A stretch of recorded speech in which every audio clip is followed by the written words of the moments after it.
Hi friends, நம்ம இப்போ முருங்காய், கத்திரிக்காய், உருளைக்கிழங்கு 3யும் வச்சு நம்ம ஒரு கூட்டு செய்யலாம். செம்ம டேஸ்ட்டாக இருக்கும். அதுக்கு தேங்காய், வெங்காயம், சீரகம் அதெல்லாம் அரைச்சி ஊற்றி செய்யலாம். வாங்க எப்படி செய்யலாம்னு பார்க்கலாம். கடாய் வச்சுக்கோங்க, எண்ணெய் ஊற்றிக்கோங்க, எண்ணெய் சூடாகட்டும், கடுகு போட்டுக்கோங்க. கடுகு வெடிக்கட்டும். 2, 3 சின்ன வெங்காயத்தை சின்ன சின்னதாக கட் பண்ணிக்கோங்க, அதையும் போட்டுக்கோங்க. கருவேப்பிலையும் போட்டுக்கோங்க. தாளித்த உடனே நம்ம கட் பண்ணி வச்சு உருளைக்கிழங்க போட்டுக்கலாம். உருளைக்கிழங்க போட்டு நல்லா மிக்ஸ் பண்ணிடுங்க. நல்லா மிக்ஸ் ஆகட்டும். எண்ணெயிலே வதக்குனா கொஞ்சம் டேஸ்ட்டாக இருக்கும். இப்போ நம்ம கட் பண்ணி வச்சுருக்கிற கத்திரிக்காயை போட்டுக்கலாம். கத்திரிக்காயும் போட்டு நல்லா மிக்ஸ் பண்ணிடுங்க.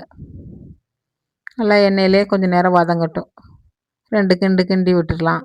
அப்புறம் நம்ம கட் பண்ணி வச்சுருக்கிற முருங்காயும் போட்டுக்கலாம். முருங்காயும் போட்டு நல்லா மிக்ஸ் பண்ணிடலாம். நல்லா மிக்ஸ் பண்ணிவிட்டு நம்ம அதுக்கப்புறம் அது வேக வைக்கிறதுக்கு நம்ம தண்ணி ஊற்றிக்கலாம்.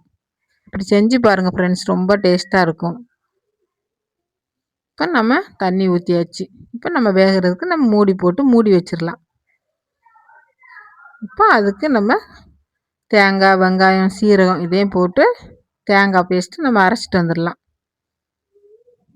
சின்ன சீரகம் கொஞ்சம் போட்டுக்கோங்க. போட்டு அரைச்சாச்சு. இப்போ நம்ம ஓப்பன் பண்ணி பார்க்கலாம். நல்லா கொதிச்சிட்டு இப்போ நம்ம உப்பு போட்டுக்கலாம். தேவையான அளவு நம்ம உப்பு போட்டுக்கலாம். போட்டு அதை நல்லா மிக்ஸ் பண்ணிடுங்க. இப்போ நம்ம காரத்துக்கு மிளகாத்தூள், மஞ்சத்தூள்லாம் போட்டுக்கலாம். இப்போ மஞ்சத்தூள் 1 டீஸ்பூன் போட்டுக்கோங்க. இப்போ இது காரத்துக்கு நம்ம தனி மிளகாத்தூள் மட்டும் 1 டீஸ்பூன் போட்டுக்கலாம். காஞ்ச மிளகா கூட தேங்காய் கூட வரைச்சி போட்டாலும் நல்லாயிருக்கும்.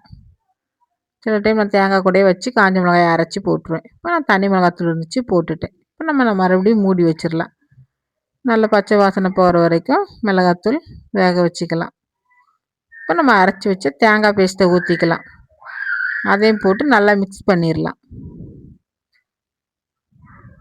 நல்லா மிக்ஸ் ஆயிடுச்சு.